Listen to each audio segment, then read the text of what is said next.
Drejtori i policisë së Sarandës, Gëzim Bashllari, do të qëndrojë në burg për të paktën 30 ditë, i akuzuar nga prokuroria për shpërdorim detyre dhe mosmarrjen e masave për ndalimin e ndërtimit të pistës së lokalit në Bregdetin e Sarandës.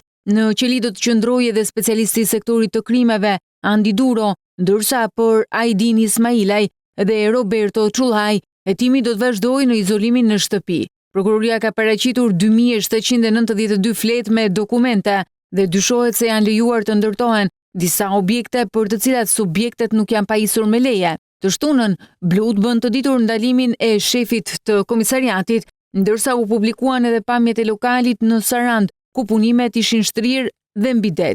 Madje lokali u tha se i përkiste Isuf Jaçajt, i vrarë në tetor të vitit 2025 me shpërthim tritoli. Madje mëtej, u tha se për të njëjtin ambient ku ishte e lejuar ndërtimi pa leje, ka pasur edhe konflikte të mëparshme.